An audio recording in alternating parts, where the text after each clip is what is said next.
But now hearing how Ollie's sort of putting the spin on, oh, you go to Cirque, you're one of those girls, I'm just like, oh, she's one of those girls.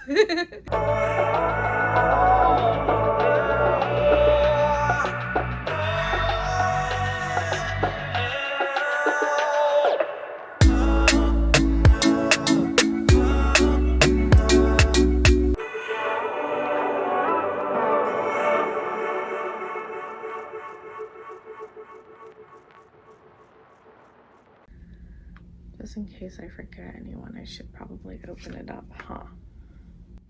Oh, dang it. It's literally gonna go person by person. Okay, well, I hope I just remember everyone. I think I will. How many couples are there? 6, right? I probably should have written this down. Clearly unprepared. I'm gonna just write it on my hand, listed by the girls. Let's see. Nicole, Demi, Kat, Maria, Jasmine. That's what I see, right? Sorry if I'm wrong. Sabrina. Yeah, 6 couples. That was everyone, right? I think so. And there are a few outliers, but like, I'm pretty sure those were, yeah, there's 6 couples. Okay. Sorry about that. So, hi YouTube friends. Welcome, just kidding. It's hi YouTube friends, it's Trish here, and welcome to my little corner of the internet. So, I'm chatting Love is Blind. And, I don't have any set idea. Y'all love to go over right when I sit down to... Oh, yep, there it is. Safe flight. Okay, so yeah, I'm here to chat Love is Blind, and I have no plan or no strategy. I'm just gonna sit and chat because, I don't know, I just felt like it. My hair felt nice today. So it's like, you know what? I took a nap. It's a Friday afternoon. I got to sign off work early today, and I was just like, yeah, this feels nice. So I'm just gonna put on just a little bit of light makeup, brush my hair, make a cup of tea, and sit down and chat Love is Blind. And I'm going to assume that you have already seen the show, or at the very least seen other YouTubers sort of break down the episodes part by part. Are you coming in this direction too? Yes, you are. So yeah, I'm gonna assume that you already know the structure of the show. You know the characters, the like contestants this season, who's matched up with who, some of the drama that's gone down. I'm gonna assume you know the details, and I'm just here to chat. I don't know if we're gonna go just down the list, because I just or what, but anyway, I'm gonna start off by saying Love is Blind UK dropped, and it popped up on my Netflix, and I was stumped for a second because the UK's got so many dating shows. Yeah, Love is Blind UK showed up on my Netflix, and for some reason I was really shocked. Actually, no, I know the reason, because I kind of assumed that UK would have already had a season up by now. Like, how long has Love is Blind been out? And so many other countries have started making their own version. Well, it is the Love is Blind show. It's just in different countries. And UK is only now getting on that wagon? Like, what took so long? Because they've got a ton of dating shows that are very popular that I hear about, like, the UK people pop off, I guess, in these dating shows. I think I watched a few weeks of Love Island once upon a time, but it was a little overwhelming. It was just so much because, and I haven't even seen the Love Island US that's on everyone's lips lately. I don't know if I am gonna sit down and watch that, because again, it just feels like overwhelming because the Love Island shows film daily, right? Yeah, so it feels like a lot. And yeah, So, but anyway, I was really shocked. I don't know why, because it's not like I've seen the Love Is Blind UK before. I was just really shocked that wow, it's taken you guys a minute. But hi and welcome. And we're so excited to have you. I have really enjoyed this season. I really like that a lot of the contestants are older. I just think you get a lot more interesting conversations. Yet it still has that drama element. Like you still get trying like love triangles or stuff like that, but you also get some deeper conversations, more serious conversations, and more conversations based on like lifestyles and whether we match up together and stuff. And it's just, for a while, I think a lot of us have been talking about it'd be nice to see more people in their late 20s, really their 30s and their 40s on these dating shows because, I mean, they're still hella hot. And then, you get to sort of see real potential relationships coming together as opposed to like something that's more so going to be a splash in a hot pan. So that's been really interesting. Upon like the first episode, my sister and I were watching, and in those first 10 minutes, when you're just seeing like the ladies arriving at their lounge and the men arriving at their lounge, and the hosts are like about to come in, and so everyone's just sort of chilling and talking, and then the hosts do come in and like they ask their questions to like separate contestants and stuff like that. Already in those 10 minutes, my sister and I were like, so these ladies are gorgeous. Like all of them drop dead, pretty much models. They're stunning ladies.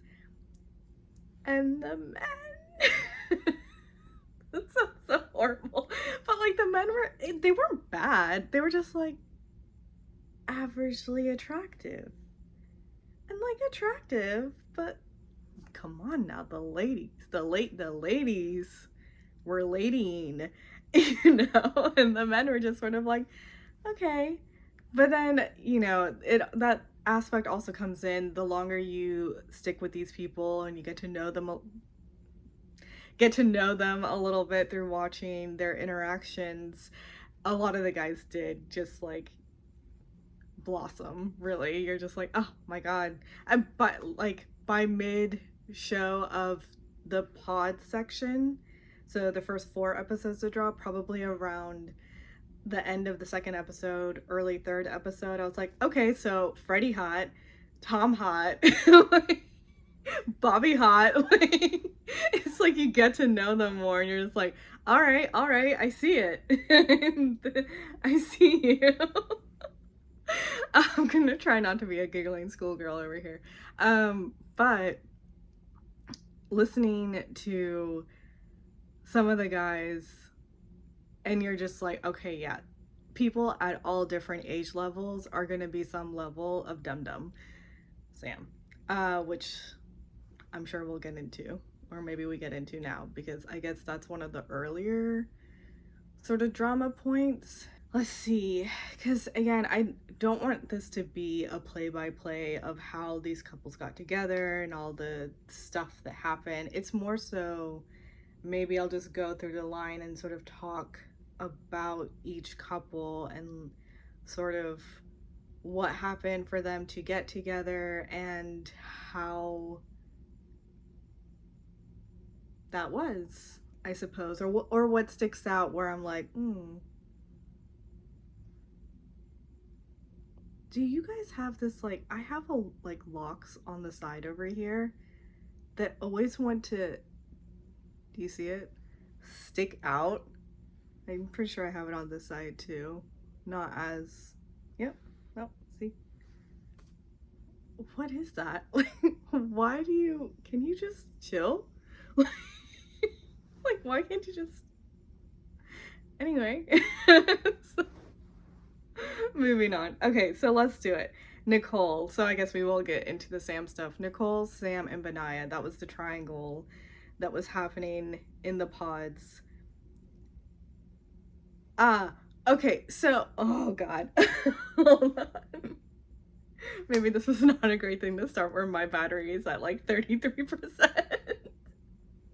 Anyway, so Sam, in a weird way, my heart goes out to him, but at the same time, I'm like, dude,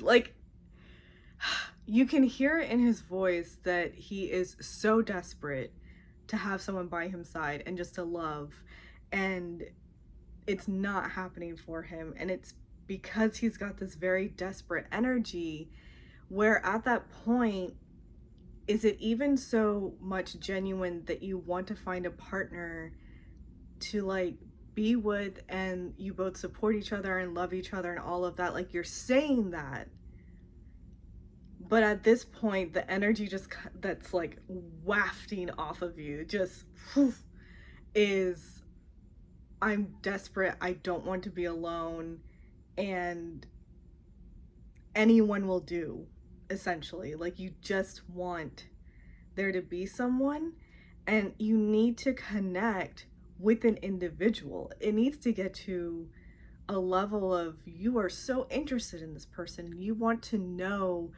about them and what makes them them, and like be eager to see how this person grows and moves through life.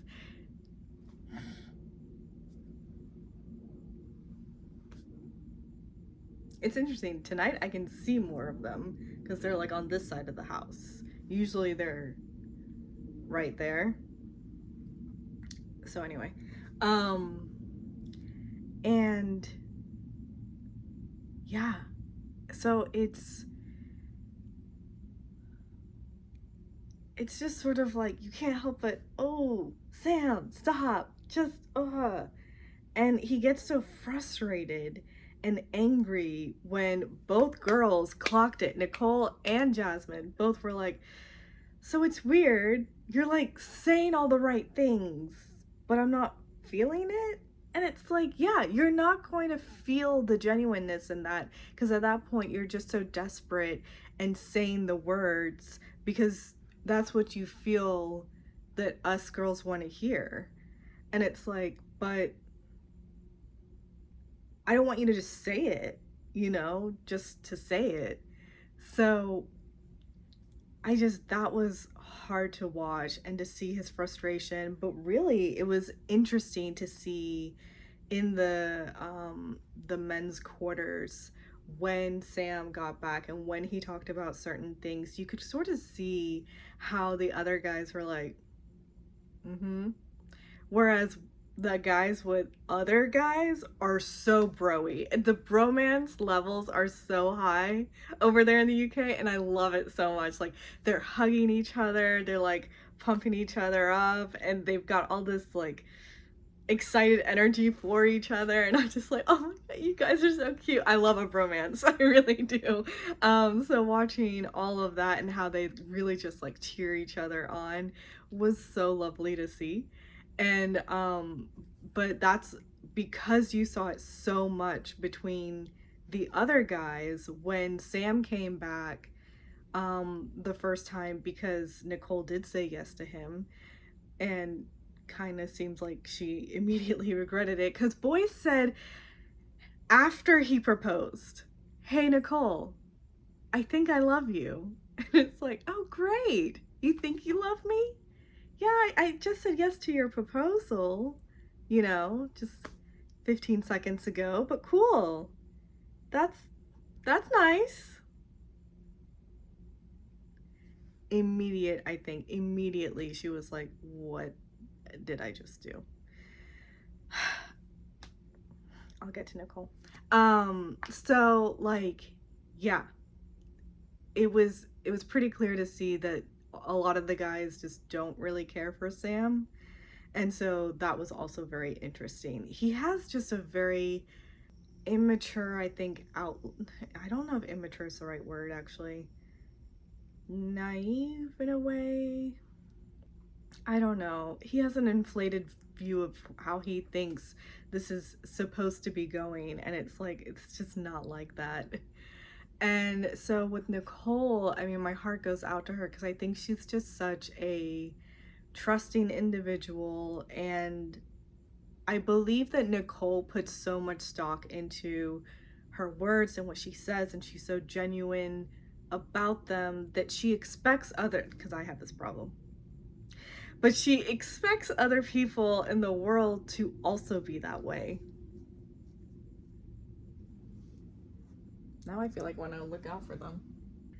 I feel that she just puts so much stock into people's words, and she has nothing else to go on in the pods, you know? Like, all she has is you at your word. And that's why with Benaya, it became such a thing of contingency for her that, okay, but what about commitment? Because you're like this nomad and you live this very, like, go with the flow lifestyle, and you disappear for a time and all of this sort of stuff, which how did Benaya end up on this show? Because I literally was talking to my sister about this, and I was like, I feel like Benaya just accidentally walked onto set and a producer was like, yeah, this is Love is Blind.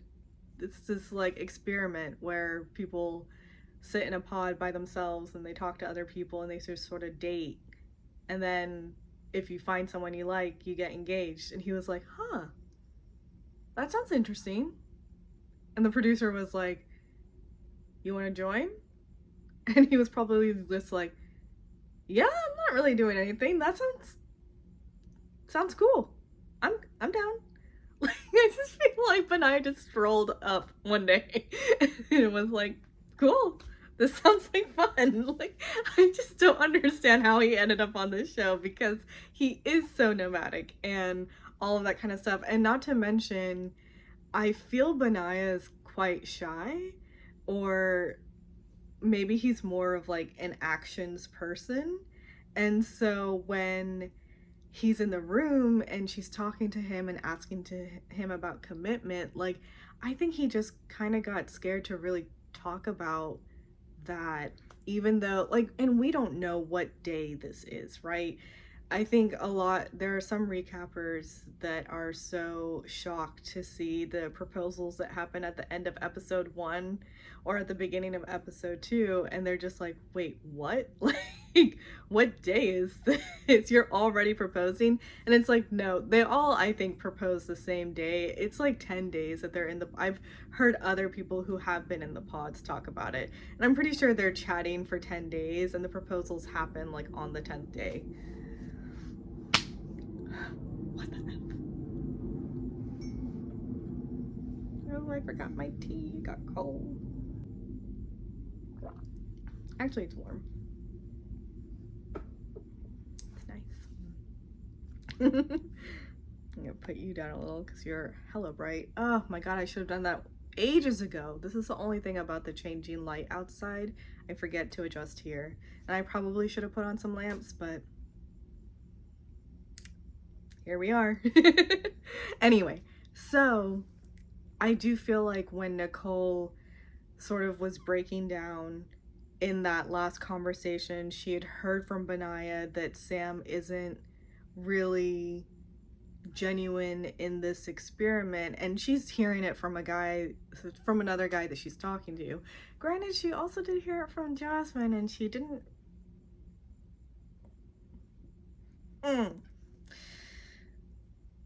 when there are multiple people around you saying something, maybe a good cue to really listen in on that. So I'm a little upset about that, but I understand. I think she wanted so much for it to work out with Sam that, you know, she broke down and asked him, is he like truly here to find someone, get engaged, and get married? Like, is that truly what he wants? And at the base, yes, that is what Sam wants. But is it you that he wants? That is what the question should have been. And he would have said yes, because that is what he wants. Like, he wants to end up with someone. You just happen to be the only one who's still talking to him at that point. So it's like, So she says yes to Sam, seemingly immediately regrets it when he's like, I think I love you, which he says again after meeting her, by the way. And you're just like, can you maybe stop saying think? Like, we're engaged now. Like, at that point, there should not be a think in a love declaration. So, and that meeting was just so awkward, and he was immediately like, what do you think? Eh? Looking good? Like, am I blowing your socks off? Oh my god, he's like so insecure that he's really overwhelmingly being very confident and cocky, to sort of make up for that, whereas most of us with our insecurities go in the other direction, where we're very like in our bubbles and we just want to stay in our little corner, and it's just like, don't look at me. So it's just like, oh dear. But anyway, that doesn't work out. We do not know the specifics. Apparently they had seen each other after the pods, and I don't know if the other people do, but especially over here in the UK, right? Because with the UK, you have people from different parts of the UK.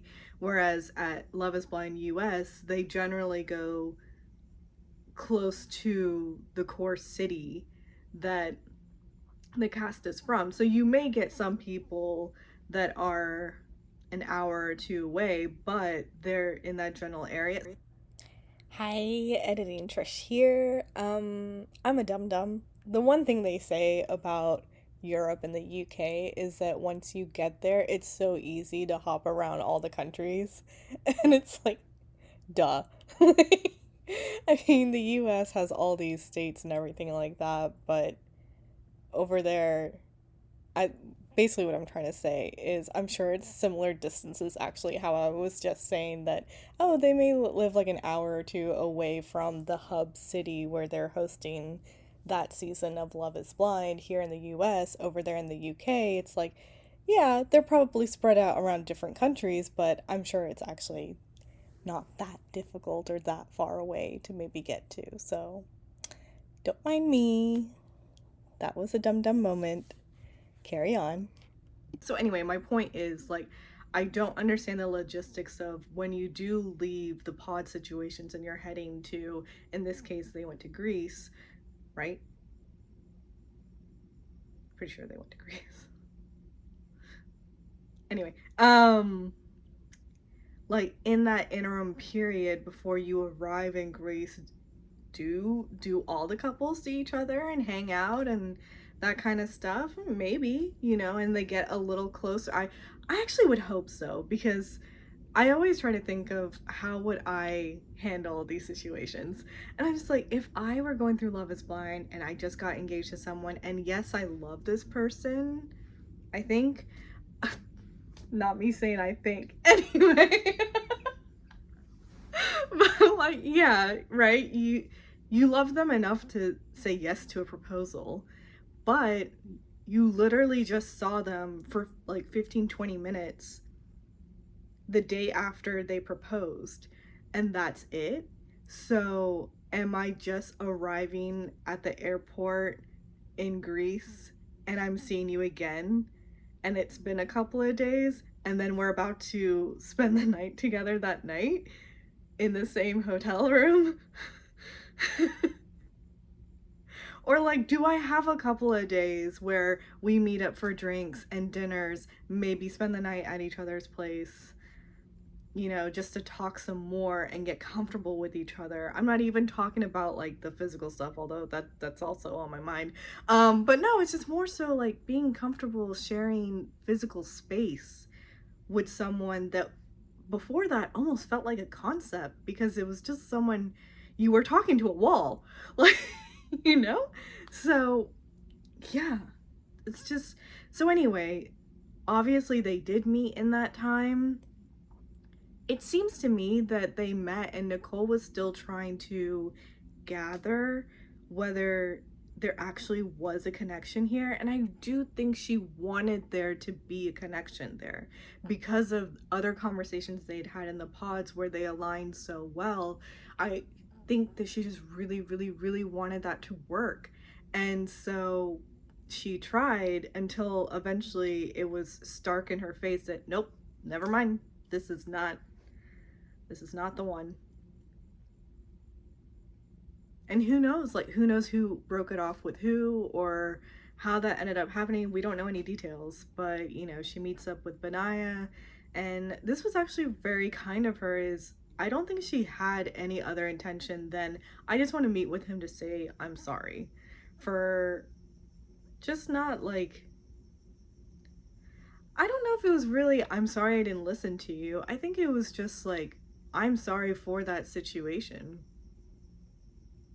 and like her part in that. So, but they're together and they seem so sweet and adorable. I mean, the whole rest of the cast who were already in Greece when they showed up, oh my god, screams of joy, laughter. Everyone's like jumping around each other. They're so excited for these two to have gotten together. So you had to have known that that was like this was the right choice. Everyone is so happy.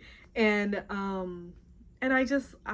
love Benai and Nicole together. I think they're both kindred spirits, and they're very sweet and adorable, and like they're just so cute. So happy for them. But let's move on. Demi. Okay. Oh, by the way, I forgot to say this. Nicole looks like a Disney princess. Like, there's this moment where her and Benaya are having a picnic on this grassy lawn in one of the later episodes, and the sunshine is like behind her, and her hair is aglow, and her eyes, I'm gonna sound like Aladdin for a second. She has these eyes that are just and this smile, and you're just like, ah. So, yeah, Nicole looks like a Disney princess, and Demi looks like the best friend in the Disney princess thing. Like she's got this strong, powerful, and these beautiful eyes. A lot of the ladies had stunning eyes. Sabrina's eyes, yeah. Kind of similarly to Nicole, I wish Demi would stand up for herself a bit more because I think she was clearly bothered about certain things, especially once they all got in Greece, and most of the other, well, at that point all of the other couples were very lovey-dovey, touchy with each other. And yes, that's true, not every couple is a PDA type couple, but she seemed so unhappy about that. Even though she was saying those words, it still felt like, but that's what she wanted. And if anything, the thing that you're seeing in the other couples is they feel secure in their relationships and in their connections. And you are not feeling that. That's a huge sign. A huge sign. And I wish that she stood up for herself in that because, and honestly, Ollie is such a interesting pickle. I don't understand him because in the beginning he felt somewhat synonymous to Sam to me, but just was a better communicator. But it still did feel a little bit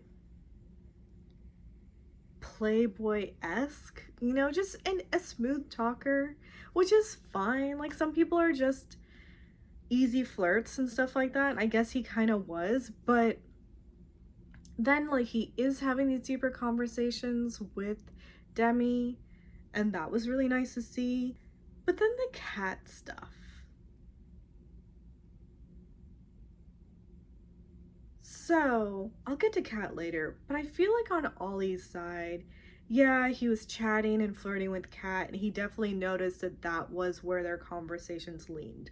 It was just purely like flirtatious banter and not really getting into more deeper topics of conversations that would actually solidify a connection for a relationship, and a true relationship at that, one that you're leading towards possible marriage commitment sort of situation.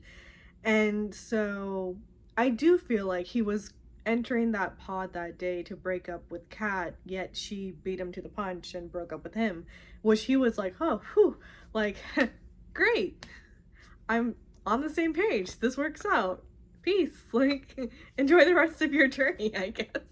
And he goes with Demi, and then like he sees her and he says he's into her and all this kind of stuff, and I want to believe that he's true in that. I hope so. I mean, Demi is just like, the word that comes to mind is just so powerful. She's just so like, she's got this presence that's very, it's grounded and it's like regal. I don't know how else to say this. um so I just like, I want so much more for her. And as the episodes went on, you know, like while they're in Greece, I did not like their dynamic. I didn't like their dynamic together. I didn't like that there wasn't open communication. I didn't like the way he was not just opening up to her. So I feel like Demi did a lot of opening up and being vulnerable, but him not so much. And then all that Cat stuff was going on, and then he was pissy because he felt that everyone was so judgy and so like nitpicky about their relationship. And it's like, well, they're nitpicky because you're off. Like, so what is it? Like, what's, he got so angry at Jasmine for asking him, and he's like, dude, why are you jumping down my throat? And I was like, she's not. She was asking you a few times, yes, but that's because you weren't answering her. That's why she kept asking. And then suddenly you blow up and you're like, I told you. And it's like, no, you didn't. Otherwise, she wouldn't be asking again. So that was really just annoying to see, because he just got so frustrated, and then like a petulant child was just like, I'm out of here. Which, I mean, fine, protect your peace, you know, like if you feel scrutinized by everyone and you want out, then I get that. Like, all right, do what you need to do, but maybe communicate. Because that night, like, Demi's over there reading and he's like, hey, how are you doing? As if like they're doing sort of a nightly check-in. And she's like, oh, fine. How are you doing? Like, do you want to talk about what happened earlier? And he's like, nah, it's too late. Like, let's just go to bed. And maybe I'm a little bit of the mind of, don't go to bed upset with each other. And it's not saying that they were upset with each other, but there was something up. And so it's like, I would not be able to sleep comfortably that night, you know? I like, just talk it out. Just, and I know that that's easier said than done, because I feel like when they got away from Greece and they were in their own apartment and doing their own thing, there I felt like, okay, I can kind of see how this relationship is working. You know, he opened up about his ADHD, which does not excuse how you were treating Demi in Greece, but okay. But still, like, I thought that actually that family meeting was probably one of the best out of all of them. They honestly, he felt like he melded into that family while they were playing bowl.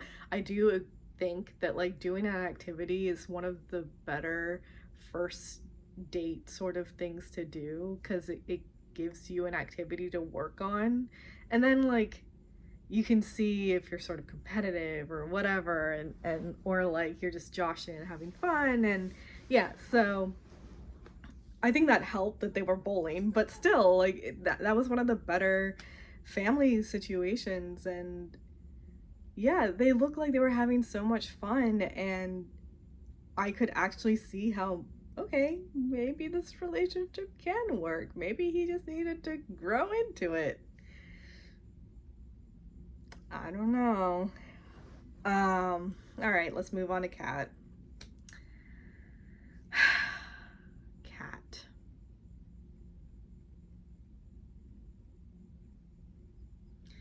Kat is another one where I could see and understand splashes of her personality, but not the whole.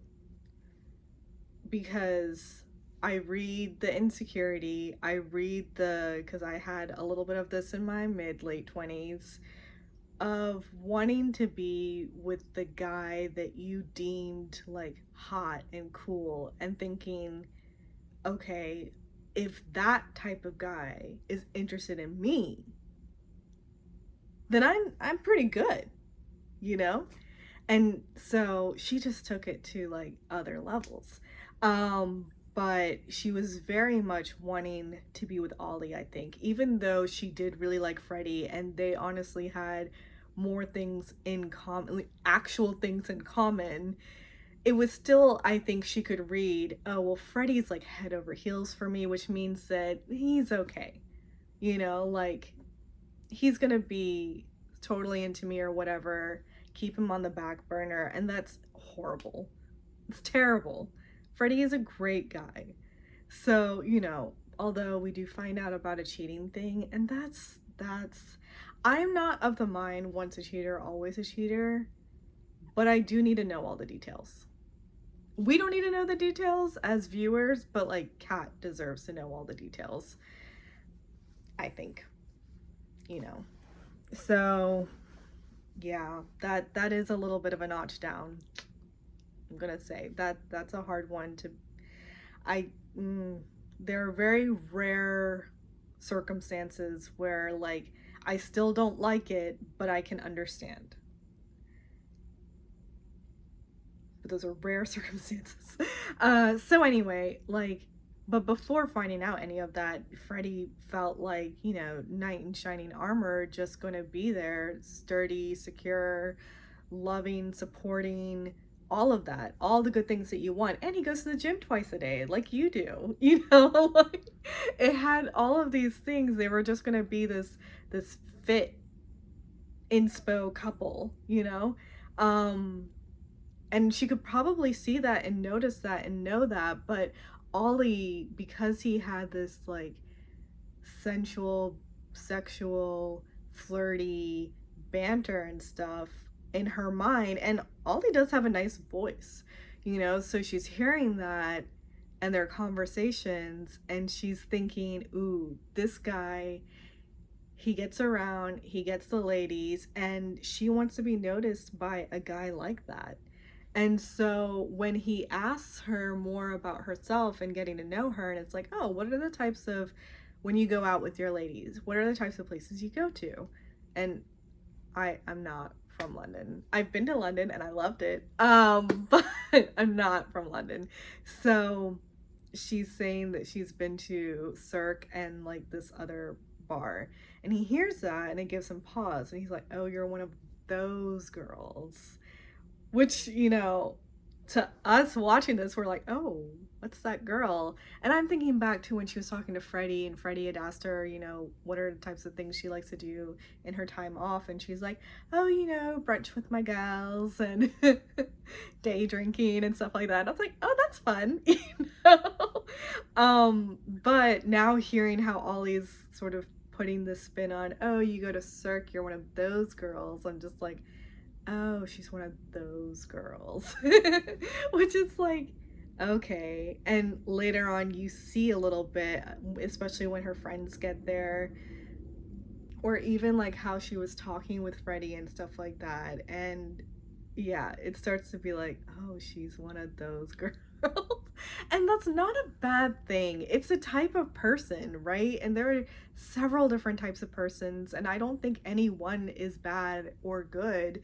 It's just different flavors of individuals, and what do you flow better with as opposed to others, And Ollie probably knew off the bat that, okay, yeah, our lives are not going to sync because we run in like two different circles, sort of.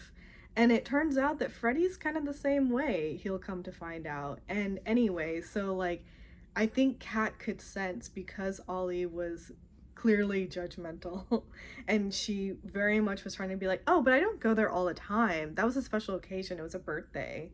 sort of situation. And it's like, all right, but you went there. And I don't even know what this place is, but clearly it's like a type of vibe. So you are just that type of person, and that's okay.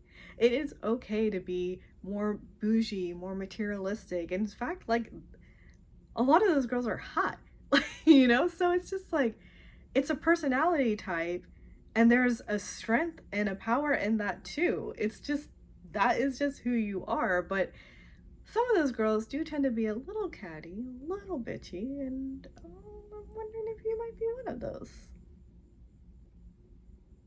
I didn't get a feeling her friends were, but when her friends were around her, I got the feeling she was. Granted, her and Freddie had like a fight almost, or really, she was yelling at him and reprimanding him in front of her friends, which, okay, don't like that. So anyway, I feel like when Ollie said that, that hurt her pride. And then she had the feeling probably that, oh, well, he's not into me anymore. He's probably going to break up with me. And I feel like she just didn't want to be broken up with. And so she did the breaking up. Because I don't think that there was any way that they were going to move past the Cirque thing. So I feel like she was just like, well, he's already made his opinion about me, so I'm just going to break it off. You know? I just kind of got that feeling.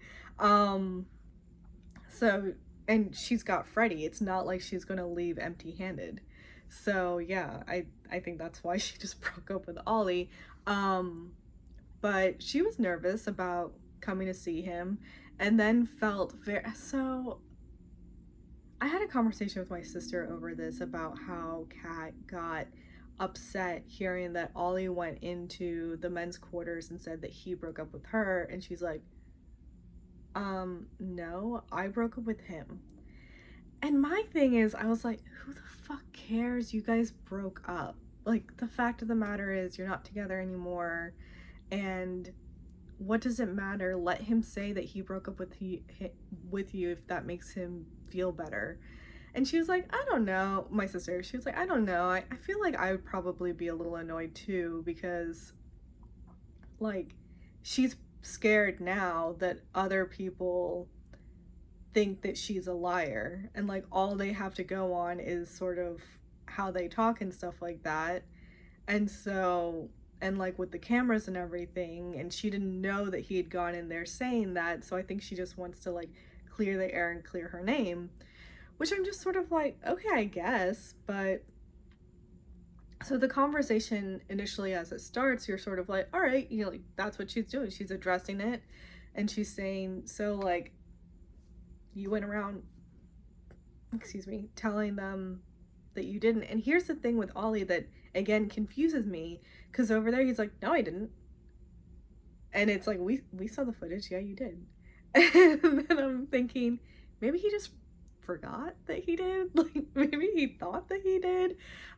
Which is sort of what he ends up saying is, I don't remember it, but if I did, I apologize, because that's wrong. Like, you broke up with me. And so I was like, yeah, she did break up with you. So like, it would have been fine had he gone back to the guys and was like, so I was gonna break up with her, but she kind of broke up with me, and we agreed that we should go our separate ways. That's the truth. You know? So anyway, like, that was strange. And there were other instances sort of like that, which is what confuses me about Ollie, and I can't read him.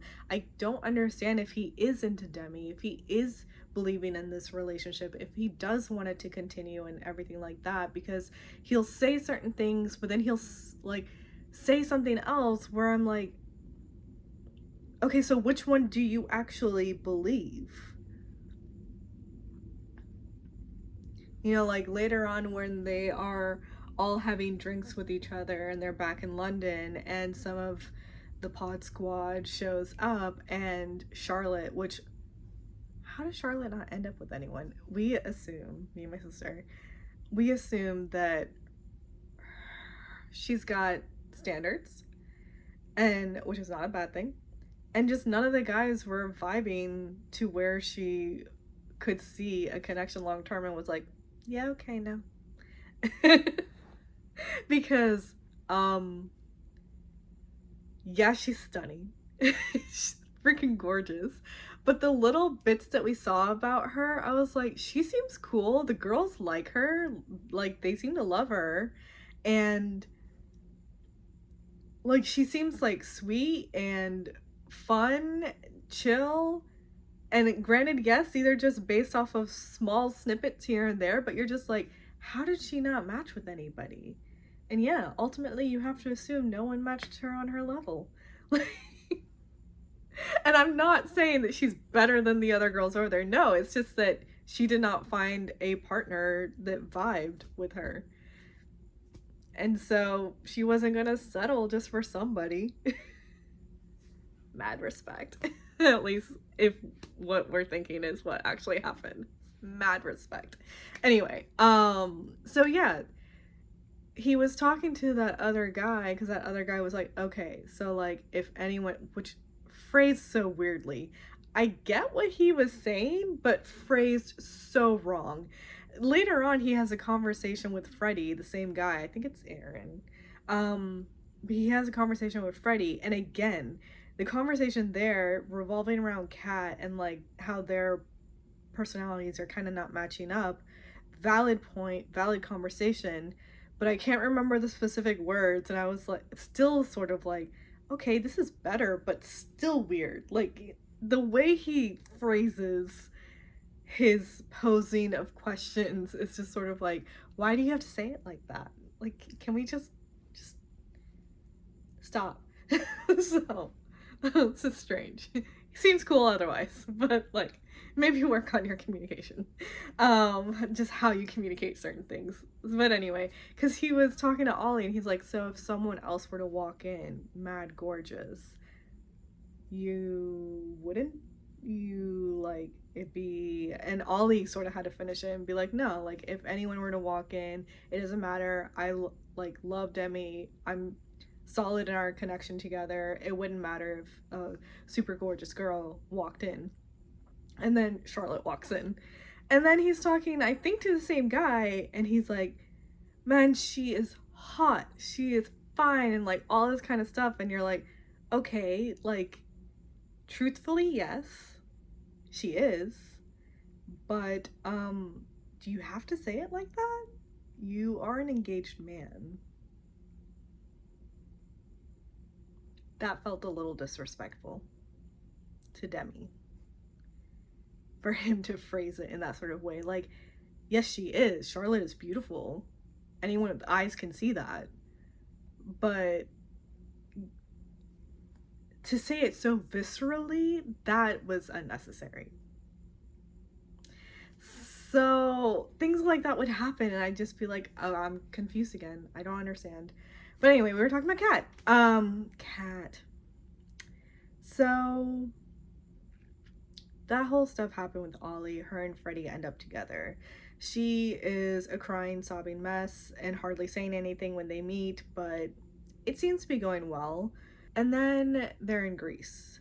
And it starts off pretty good, seemingly.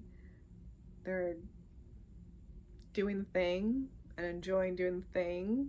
So good for her, good for them.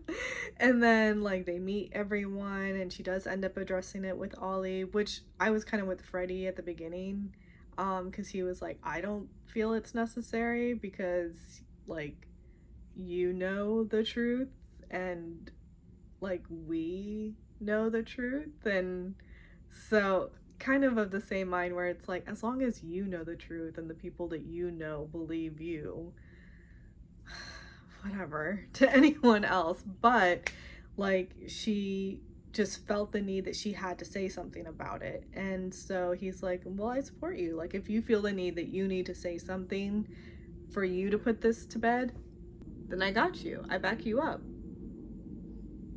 A supportive king. Maybe it is circling. Anyway, isn't that so scary when that happens? Have you guys ever been in a flight that circles, waiting their turn to actually land? Oh, it's the worst. Because to like, okay, side tangent. Planes will never cease to be magical to me because imagine how heavy that thing is, and it's just up in the air. And it's like, I get that there's physics involved. I do understand that. Like, I've got 2 degrees. Like, I do understand that, but there's something sort of magical about planes.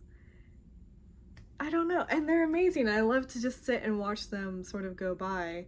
But that instance where they're circling the airport, you can feel it.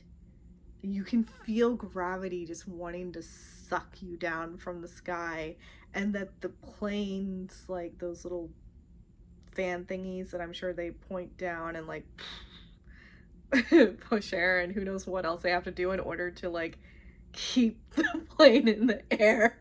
It's like you feel it, and I just a sense of dread in my body. And I hate it. I hate it so much. So anyway, side tangent over. But so she goes and she talks to Ollie, and in the beginning I'm just sort of like, okay, yeah, we're getting it out, we're clearing the air. Cool, you can go back to Freddie now. She doesn't. They sit, they flirt, and you're just like, guys, your fiancés are 10 steps away. And it's just like, the audacity with a capital A. What? How are you guys sitting there flirting? And you know, the way she's sitting, the way she sort of like perks up and like leans over and laughs and all of that. It's like, you know, when you're flirting later on at like that night where everyone is just having drinks together. She's outside before she's talking to Sam, and she's just like, yeah, you know, like I just talk with people, but some people say it comes off as flirting, but I don't mean it to be like flirting. I'm just talking to people. And then she starts laughing, and you're like, girl, you know what you're doing.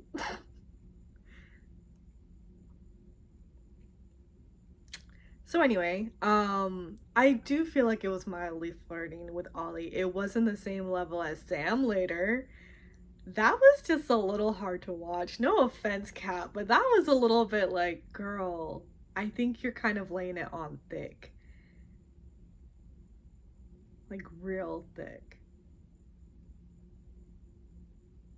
The let me see the ring and the bracelet, the holding the bracelet up and being like, oh, this is pretty, and like looking up at him with those eyes. The constantly like, stop it. You're so funny. Like, oh wow.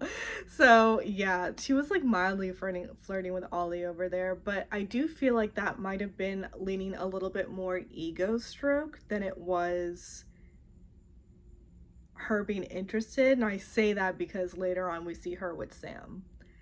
And so I'm just like, okay, Kat, all right.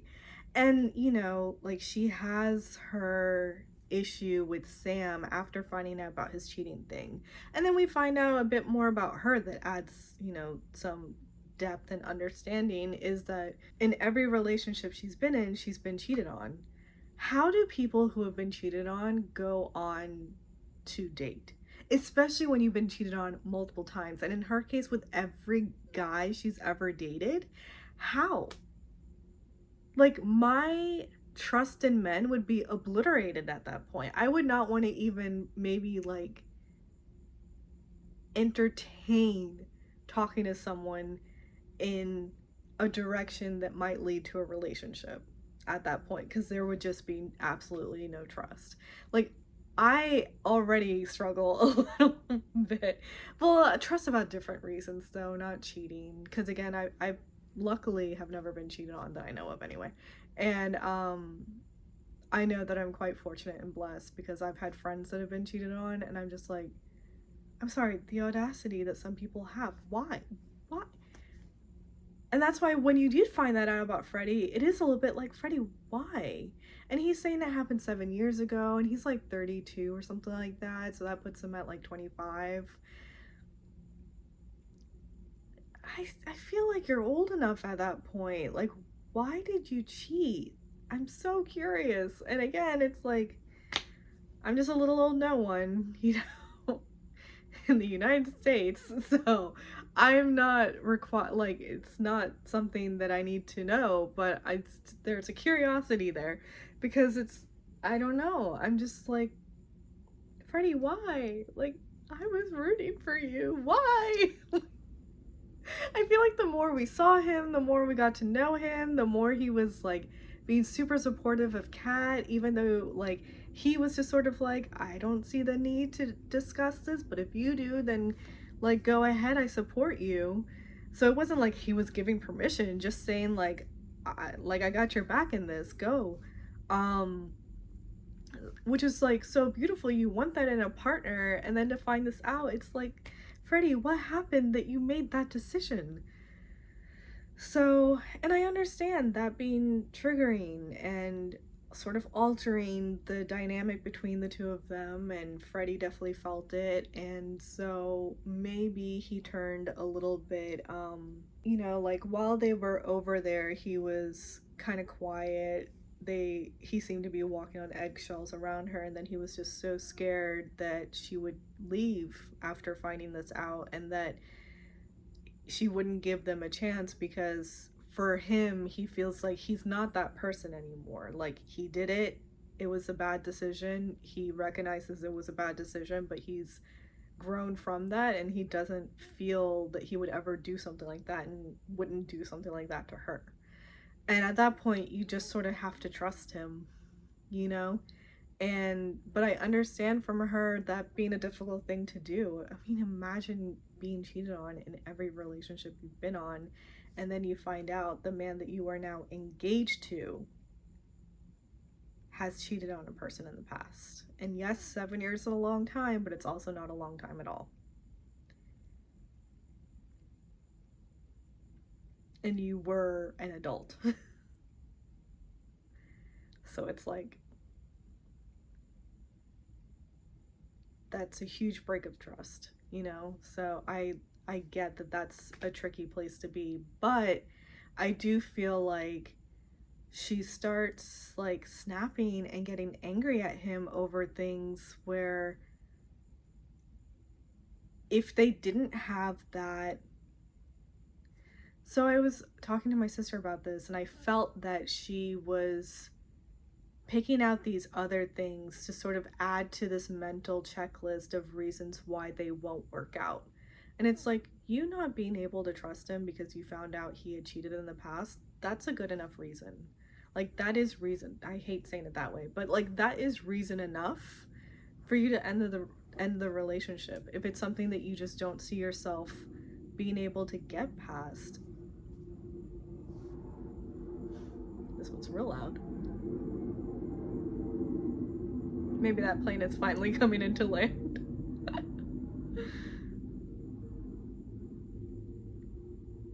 Yeah, so like, that is reason enough. And nobody would blame you, you know? I don't think he would blame you. It's just unfortunate, but that's where you both are at. I feel like she sticks it out with him, but then any little thing that he does, she like jumps down his throat about it. So it's like she's putting on extra anger, and I hated to see that.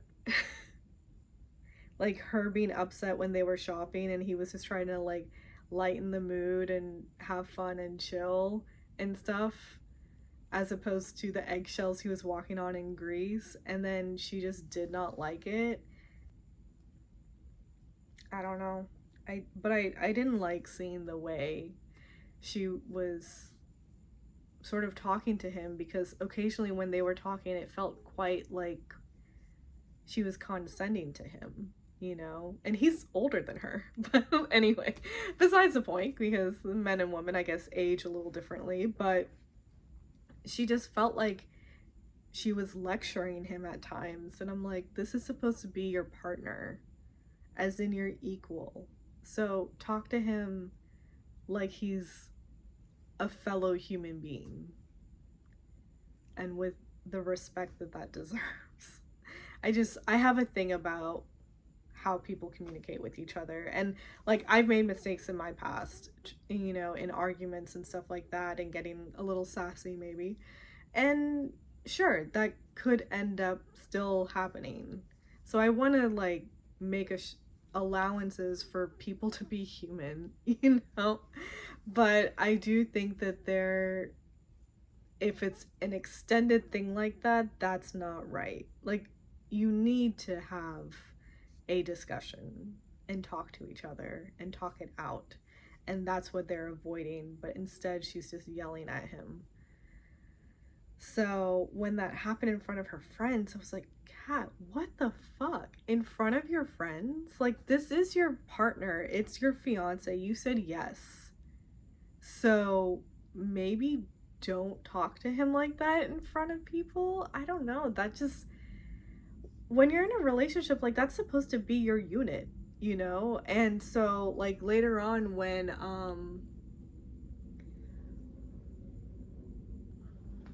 Tom was talking to Tash, which we'll get to that, but when Tom was talking to Tash and he started talking about, yeah, you know, like Maria and I are having some arguments and some issues. There's a little bit like Tom.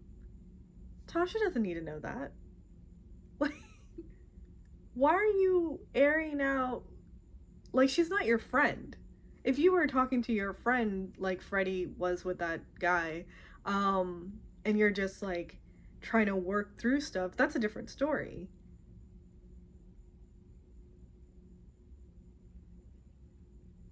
That's just not your friend. Why are you talking to her about this? So we'll get to that. But yeah, I don't know what's gonna happen here. I feel like that last date that we saw them having with the pottery thing was like the first moment since almost the beginning that you were like, oh wow, they're having a nice time and a good conversation and it's actually kind of sweet.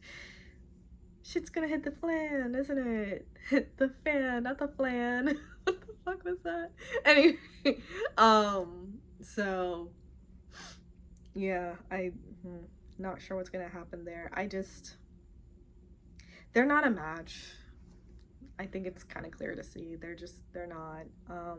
And that's upsetting. But anyway, Maria, yeah, let's go ahead. Let's move. I love how I actually named these out because it sort of was people that I was sort of most worried about and then almost affronted about. And now we're like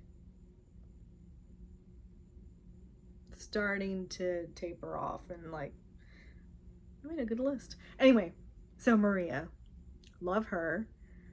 She's also very bold, very, but in a different way from I feel like Demi was like so strong and bold with the ladies and everything, but then became so, which I hated to see. Oh, it frustrated me so much. That's why I was like, Demi, stand up for yourself, because you see it when she's with the ladies. She's got this like presence about her and all of this stuff, but then she felt so diminished in her relationship with Ollie for a good portion of the show. It's really only in the last 2 episodes maybe where I was like, maybe they can work out if Ollie can be believed.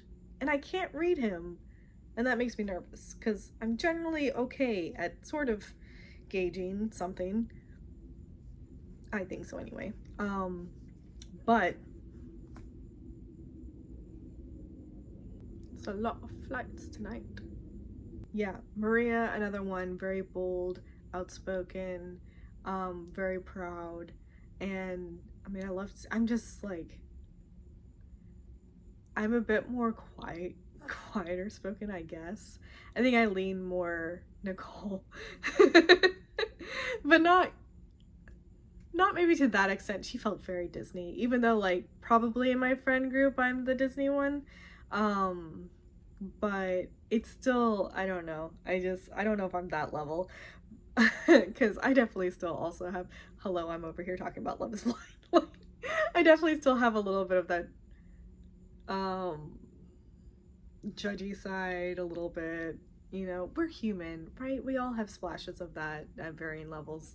But anyway, So I'm just like very attracted to people that are very secure and confident in themselves and speak just so plainly, and seemingly they're just not worried about what other people think, because that's all I think about. So like, I'm always worried about how I come off, which is to my detriment a lot of times, because I'll overthink things and make things worse because I'll like overspeak. Yeah, it's bad. But anyway, so watching Maria and Tom when they were in the pods, I was like, there's a spark here. I could see it with him and Tosh, but it was a different type of relationship. Honestly, I felt for the guy because I was like, yeah, I mean, he just has two good, solid choices, and they would both be good relationships. It's just which one are you thinking for long term? But there was something about him and Maria just that just felt like, yeah, you guys would meet each other, challenge each other, and all of this kind of stuff. Not saying that him and Tosh wouldn't have been a good relationship. It would have. It just probably would have been softer and sweeter and all of this kind of stuff. But like, there's something about this dynamic with Maria that I was like, I was sort of actually leaning more her. So was excited to see him choose her. Their meeting was fucking hilarious because her red lipstick got all over him, and he still got down on a knee and proposed, which I'm just like, Netflix. Why would you not? Why would someone not run out with a makeup wipe just to wipe his like lips before he went down? Before he went down on a knee, because I feel so bad for him. But anyway, he seems to laugh it off. It's great. They're like, he obviously couldn't see it. I don't know if he's laughing about it now when he's watching it, but I think he'd be a good sport about it. It just was really funny, but so great. I mean, they were both so wonderful. And in Greece, they were very solid with each other. And I was like, oh, I like this. Like, I like their dynamic. Their issues did not seem apparent issues. Um, but all the couples have something, right? Something that's sort of like, we need to discuss this and figure this out. So their thing or things did not really show up until they got to London and we started hearing a little bit more. Like, actually, that conversation about him judging her for her job, I felt like that was that ended up going in a direction I didn't expect it to go. When it started, I was like, okay. And like, Maria was very steadfast with the like, but you judged me for my job. What, you thought it was lowly or something? Which is like, yeah, not cool. Like, let's not judge people for their jobs. All jobs are important. They play a part in the society. That's why they're there and available. Like, every job is important. So let's not do that. That's not great. But I also don't know if he really was judging it for that reason. Like, that's what Maria took from it. And I kind of wondered, like, has she kind of felt pushback in her personal life coming from, like, I think most cultural families are very gung-ho about like, let's go into medicine or law or engineering. Like, those are the safe options, those are the good options, those are the, your life is settled and you're done. Like, and so like anything else, and especially anything in the arts, big no-no. So I'm just sort of like, I wondered if she's sort of come across maybe family members and stuff like that where she had those tough conversations, and so she felt triggered in hearing that and made assumptions, because Tom didn't say anything over there when he was with her and sort of walked away because they're on camera, and she just made an assumption and got angry at him. And they have such a jokey relationship, like very banter filled, that I'm sure he walked into that not thinking that it was going to go the direction it went. And like they weren't even facing each other when they were having this conversation, so it's not like he could read her body language, right? Um, but when he was talking to the camera, he did not mention that. He was saying that, yeah, and like I think I was a little judgmental of her job because as a makeup artist, you would think that, those sorts of individuals would be shallow. And I'm like, oh, that's what you thought? Also, like, assumptions, but, like, not at all what I think Maria was getting at. And, like, I'm only assuming that's what she's getting at because I could see that happening in, like, my family and stuff. Because, like, I'm a graphic designer now, but when, side tangent, I went to SCAD in Savannah, Georgia, which is an art and design school. And when I went to the Majors Fair freshman year, so I applied on my application and declared architecture. It was the only way I was actually going to be able to go there because it's tangent to engineering, so it kind of works. And so, and SCAD had dance. I grew up a dancer, and I was going to minor in the delusions. I was gonna minor in dance, but I went to the Majors Fair because we had to. It was part of like one of those freshman classes that you take.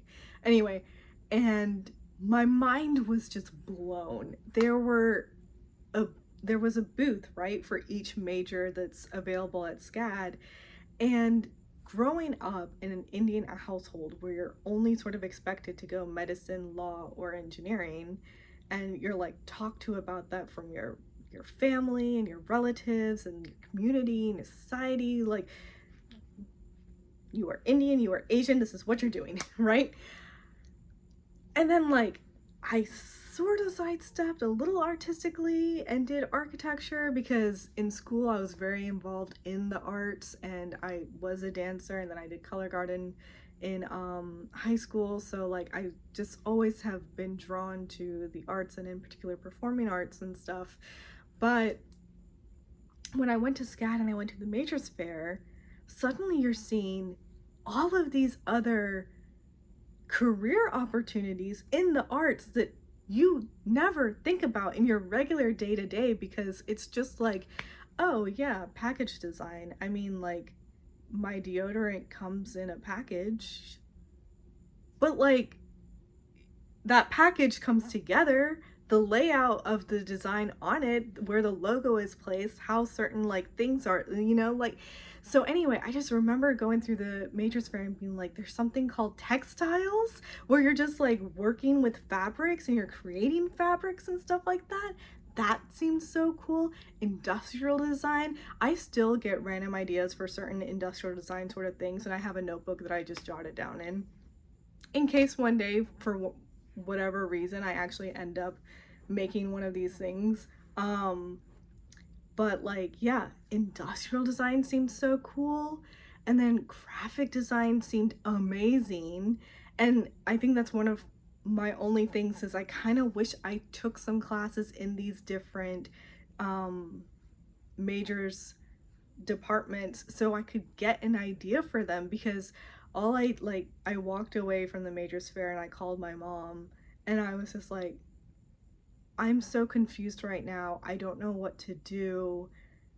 I just went to the Majors Fair and there's so many other majors that sound so cool, and I did not expect like would be things that you could get a job in. And my mom sounded so scared on the phone. She was like, Trisha, you're there for architecture. Remember, like, you signed up for architecture. Architecture is why you're there. I think she was just worried about like how my dad might react maybe, or what, or how society would be. And so she was like, you're there for architecture. And so I was like, yeah. And now look at me working graphic design. I still wish I went to school for it because I'm at such a basic beginner level. It works for corporate, which is where I'm at.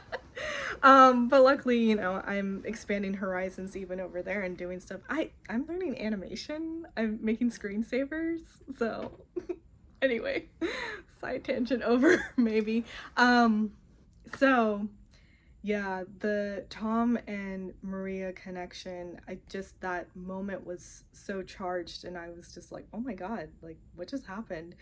And I don't know if they really talked about it. And then when his half sisters came to meet her, now we hear about another thing, which is finances, and how she is saying that, like, she doesn't want to pay for his mortgage, which in a way, I like, it took me a while to understand again. I talk to my sister a lot. But like, we talked it through, and I was listening to like his sisters talk about it, and then when she gave her explanation of saying, yeah, I mean, like, I hope we don't get divorced, but what if in like 5-6 years we do get divorced, and then I would have been paying a good chunk of his mortgage in this time? And I was like, I get it. I do. Like, I see, valid point, and I get it. And I do see that side. But it's hard to imagine going, oh, we didn't even talk about Freddie's prenup. I'll get to that because it's sort of tied in this. Because I'm someone who kind of believes in a prenup. I come from, my parents are divorced, bad relationship. My mom didn't work though. She got married when she was 18. So she was always a stay-at-home mom. She actually wanted to do interior design. She took some classes. I think she has a certificate. But yeah, she, like, that never ended up happening. It's a whole family thing. But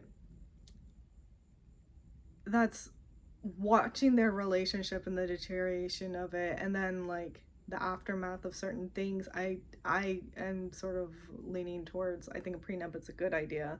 And you know, it's just like, yeah, you enter relationships hoping that you would never separate and that this is forever, but the reality is you don't know where life takes any of you guys, and you hope that you grow together, but you may grow apart. You hope not, but you can't base things on a hope. So, you know, and he did have, apparently, like, he wanted to leave his house and gym to his sister, and so she was talking, Kat was talking with her friends and was like, so like, if he were to pass away, I would be left with nothing. And I'm just like, do we know that for sure? I mean, I don't think he would leave you with nothing. Just like, I don't know if we know the details of what he wants to put in the prenup, but I do, to a point, understand how one of her friends was like, it is a little bit like, is he going into this with doubts already that you won't last, that you won't work out? And it's, so I do kind of get it. And like with Maria and Tom as well, I do kind of get it, but I do also feel that, yeah, but when you enter the relationship, when you do say I do, and hopefully you both are, you know, sincere in that, and that, yeah, I am fully entering this marriage, and I am hoping and aiming for it to last our lifetime together, then you would be building a life together. And, you know, those sorts of things would be part of it. I don't know. That's a tough one. I don't really know where I land because I see both sides. That's a tough one. But like, it seems like they're having the conversations, which is good. You know, I just, it gave me pause. Tom talking to Tash, because Tash, come on, girl, you were flirting too. You know it. You know what you were doing with the lipstick. Come on. Like, she's over there putting on her lipstick. And granted, had she not been like looking at him, if she were looking at the room and he, yes, he started the conversation, but she also was just sort of standing on the outskirts of everything and seemingly was like that, until he walked up to her, and even after he left she was still on the outskirts of everything, which was really strange. I was like, she came in with so anyway, I do feel like Tom did walk up to her probably in a similar fashion, just to have like the closure conversation. Also, she is awkwardly standing by herself. And then she's putting on her lipstick. And had she actually just been looking at the room and putting on her lipstick and then being like, oh my God, I'm so sorry, that's so rude, I would believe her.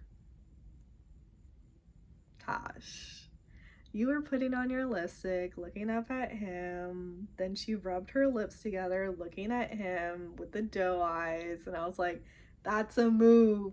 That is a move. It's like, you're flirting.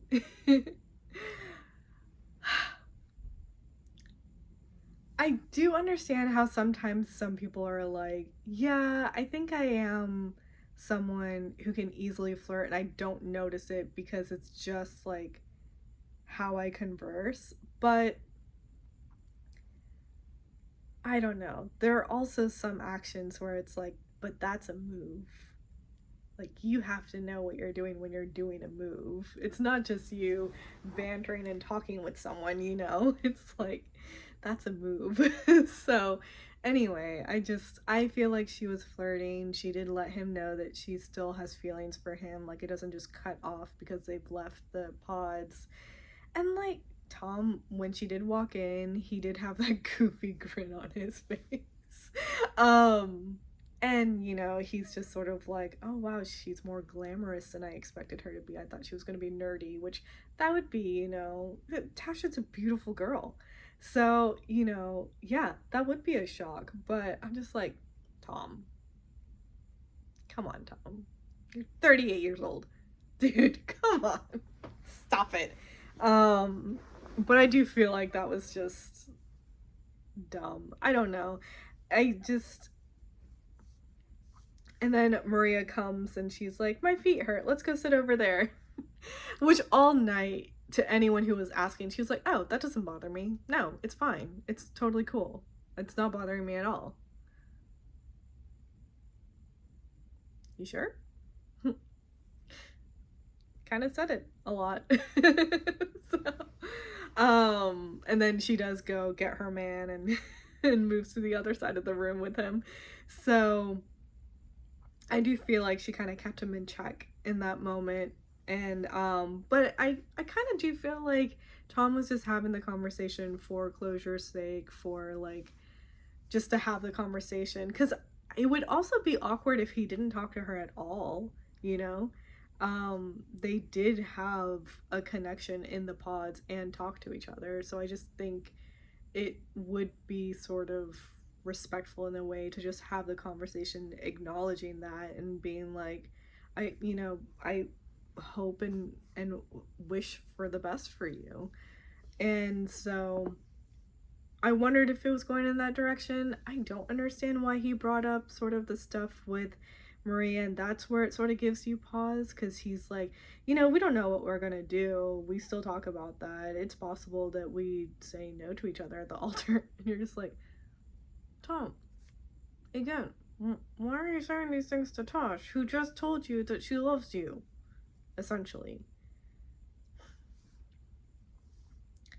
So that was strange. I did like his hometown though, with her family. Her family, oh my goodness. The sisterly bond, and how much they miss their dad. But it was such a great hometown also. A tough one, but a good one. So it's just, I don't know. I'm curious about those two. I could see them working out. I really could. So we'll see. Jasmine. Jasmine and Bobby the whole time, anytime they were on screen, I was like, I love these two. I love them together. It just, Jasmine is sort of more fiery, but also, like Maria, very just sort of outspoken, blunt, gets to the point. She's not scared. She's not worried. She clocks people so quick. That mental health like background. She clocks people so quickly. She's very big on body language and seeing how, which like there's something to body language, I think, a little bit.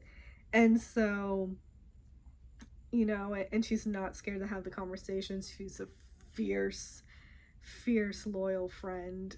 She's definitely someone I would want in my friend group.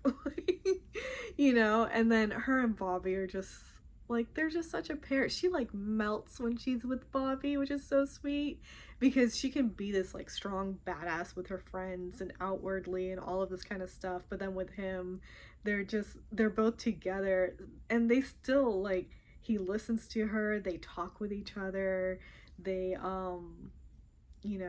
I think they communicate really well with each other.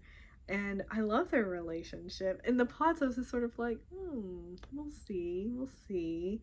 I liked it, but I wasn't sort of gung ho the way I was with Tom and Maria. And so I was like, I don't know, I can't really get a read on this Bobby guy. He's kind of more understated, but like, he's solid, and he's there, and very much sort of like Freddie was. But Freddie had this sort of sweet, almost like cute, bashful sort of side to him, and Bobby didn't really have that, but still had that sort of like, he would, I think, be a solid partner. And that's nice to see. After the dinner with the mother, I'm scared. I mean, I also tell my mom everything, most things, which can sometimes be a detriment, but it is like, I don't like the idea of her not knowing stuff about me. I guess I'm her baby, you know? Um, and, it's another sort of, my mom is not to the level her mom is at. Her mom scares the shit out of me. But similarly, very protective, very involved, um, and everything comes out of love, but quite overbearing at times, but love. So yeah, that was a little hard. It was really difficult to hear the way she talked to Bobby, and even at times when she was talking um to Jasmine and almost disregarding Bobby, it felt. So I didn't love that. She does seem like she's gonna be super involved, even though Jasmine is trying to lay out that boundary of, okay, well, I love Bobby. I believe in our relationship, and I'm not going to tell you every single time we have a fight because most of those fights are like stupid little things, and in the grand scheme of our relationship, is not a reflection on who he is as a partner. So, I guess we will see. Hmm. Yeah, Sabrina. I was just thinking, did I spell it wrong? Anyway, Sabrina and Steven. Every season's got a Lauren and Cameron-esque like coupling, right? And I would think that these two are it. We hardly see them because there's hardly anything wrong in their relationship. Just from the beginning, they had a moment in the pods where they were wondering if they were going to line up because of sort of their views on growing a family. But then they came to an understanding there. A little questionable on if one of them might have made sort of an allowance and a hope for the best in the future. Unclear on which one it was. In a way, it was both of them. So, I guess we'll see about that. I do believe in their connection. They are so cute. And sweet, and it's just so clear that there's a lot of love over there. But now there's like this other issue of she lives in Belfast and he lives in London. And the weird thing is, in the pod she said, oh yeah, totally up for moving to London, there's better opportunity for me, excuse me, over there, because I think she's like a marketing director or something. So she seems so gung-ho about moving to London, But then they get to Greece and she's like, oh yeah, I mean, we'll see. And then they get to London and she's like talking to his friends and it's like, well, I mean, I'll be in Belfast, he'll be in London, and we'll sort of go back and forth a little maybe. And like she's talking to her mom and him, and it's like, I'm gonna keep my apartment in Belfast. We're just gonna have to figure out. And then now he's like, well, I mean, like the work that I do, I can move around. So, and I'm like, oh. So, but anyway, like they'll figure it out, I assume. um, Other than that, I don't see any issues in there. I mean, that is still an issue in the relationship, but yeah. So, yeah. I guess I didn't really talk on the Benaya Sam debacle at the night with the drinks and also the Freddie Cat debacle with Sam. So let's talk about that. Sam comes to the night of the drinks, and I love how I'm calling it that. Benaya's really upset. This was a little surprising for me. I did not see him as a type to be so, I must protect my woman's honor.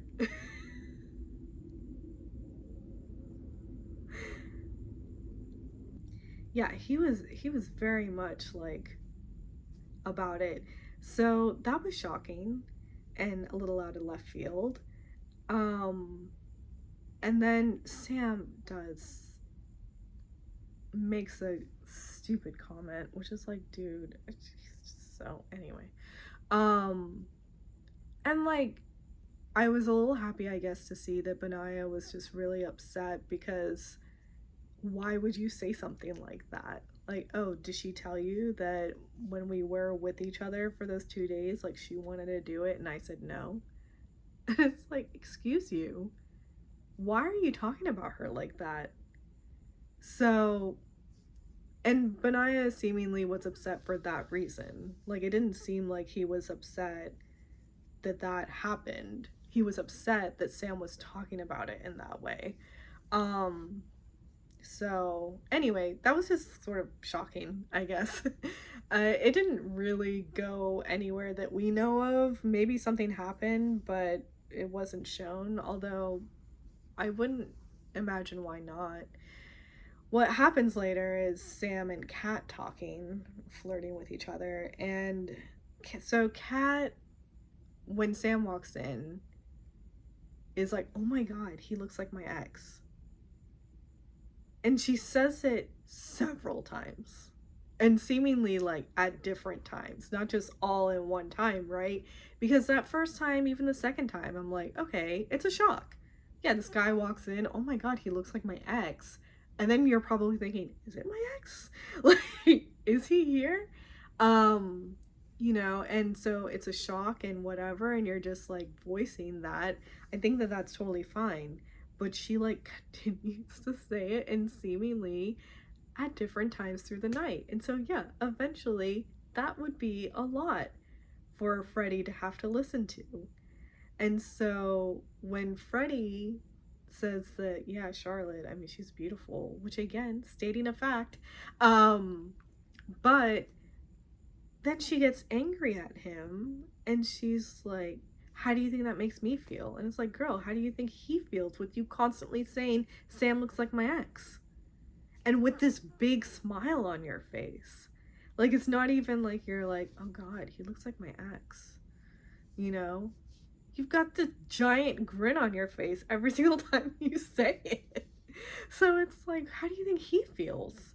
And then she gets pissy and upset and seemingly just goes off to talk to Sam. And granted, I can't tell if she's doing that as like this vindictive sort of harpy move where sort of pushing it in Freddie's face. And maybe there is a little bit of that, but she also is just flirting heavily with Sam. And it's so weird. It's just like, girl, what are you doing? And it's very, again, laying it on thick that you are flirting, and it's kind of, I'm gonna sound so millennial when I say this, but ooh, it's kind of cringe. Like, oh, stop. It's just, it's kind of embarrassing, you know? It's really just like, oof. So that was awkward. Again, she's like, oh, let me see the bracelet and the ring. And then the disrespect to say, oh, that's the ring that I wanted. Can I try it on? Wait, did she say that? Can I try it on? I kind of feel like she did. Maybe she didn't. The vibe pretty much was. For a second, I thought she was going to put on the bracelet. Like, because she was like, oh, this is really pretty. And she was sort of holding it up to her arm. And I was just like, is she about to just put on this bracelet? Because again, he just got these back from Nicole, who's like closing it. Oh, that was something with, I guess, Benaya and Nicole, their sort of issue.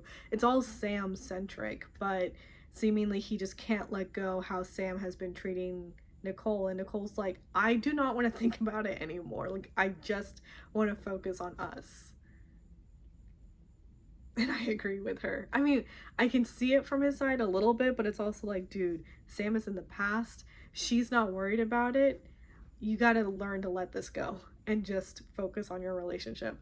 But yeah, with Kat and Sam, I mean, Nicole had just given that back to him, and he's over there talking about like, yeah, you know, she gave me back these gifts and the ring and stuff. And then she's like holding it, and she's like, wow, this is really pretty, you know. And it's almost like the lipstick thing that Tasha's doing, like just this look up. It's a certain type of look, and girls, you know what you're doing. So yeah, just heavily flirting. I don't know if it started off as a let me get at Freddie or not, but it either way, not good, not great. I don't like it. Communicate. These people need to communicate with each other. And I'm not the best communicator. I'll be upfront and honest about that. But I do know that it's what needs to happen. And it's so much easier if you just lay it all on the table. You're in a relationship. Like, you're supposed to trust each other. So just lay it all out there and be like, this is what I'm feeling. So that we can all be in a better understanding. Yeah, I don't know what happens. I'm pretty sure Jasmine and Bobby are going to say yes. Sabrina and Steven are going to say yes. Maria and Tom are probably going to say yes. I wonder if Freddie is going to say no to Kat. Because it already seems to sort of be like eating at him. He's already mentioned that he's worried about how their lifestyles aren't really, I mean, that's what the spat was, and it wasn't really a spat. Again, it's her yelling at him, um because he was saying he doesn't know if he can keep up with her lifestyle. And it's like, yeah, because he's not like that. So you guys are two different people, and if you want someone who is in your vein, you know, he's worried that he's not going to be able to fulfill that. Like, that's all he was saying over there. At least that's what I got. So, yeah, I feel like Freddie might say no to Kat. And I do think that that would be the better thing to happen. I have no idea about Demi and Ollie. I have not a clue. I do not understand. It seems like from the preview that he's saying that he worries that it's just friend vibes, which I guess I see what he's saying, but also no. In these last couple of episodes, you really kind of are starting to look like a solid relationship. So could it just be cold feet and realizing that, oh my god, if I say I do, that's forever? He won't be a single man anymore. Yeah. And Nicole and Benai are going to say yes. Those are my predictions. So yeah, Love is Blind UK. It's been an interesting season so far, and I've really enjoyed it. And curious to watch the weddings, and in particular the reunion. I'm excited to see everyone come back together and like have the discussions after watching back their season. And granted, like, always have to keep in mind this is an edited show. They are like stringing these scenes together to give a certain narrative, and so it's possible, because we've heard other contestants in the past where it's like it's in a way fabricated. So I don't know, I'm kind of curious to see the reunion. Hopefully they do good. The hosts seem good. You know, I don't know who these people are. A lot of the references that they said way over my, like, I have no idea. But I do like the hosts. I think they do a good job, and so hopefully in a reunion setting they'd be, you know, asking the right questions, prompting the right conversations. Like, we want to hear it. So, yeah.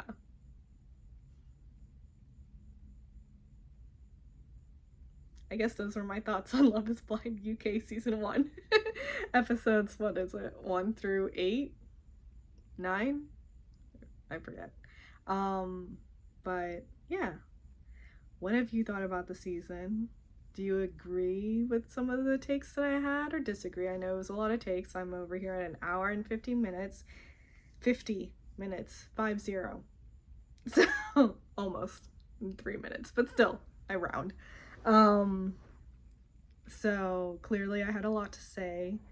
Editing is always an amusing time, so we'll see what happens. But yeah, what did you think? Who did you like? Do you have different takes on some of the individuals?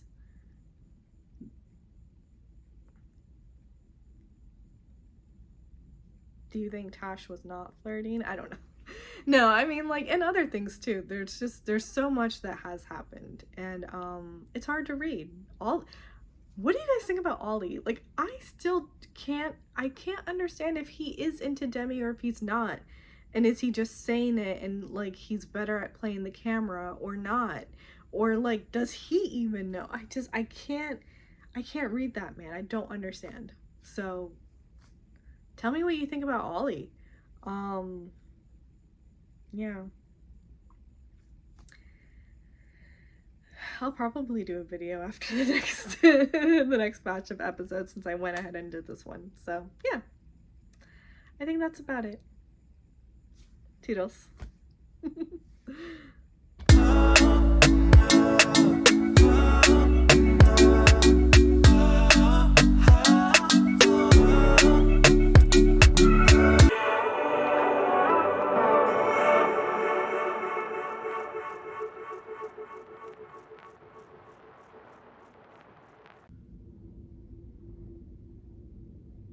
The airport is in that direction, actually, so.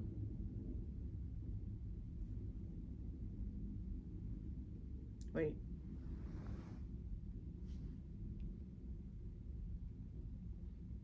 Nope. That direction. I forgot which, like, direction this house was facing for a second. Anyway,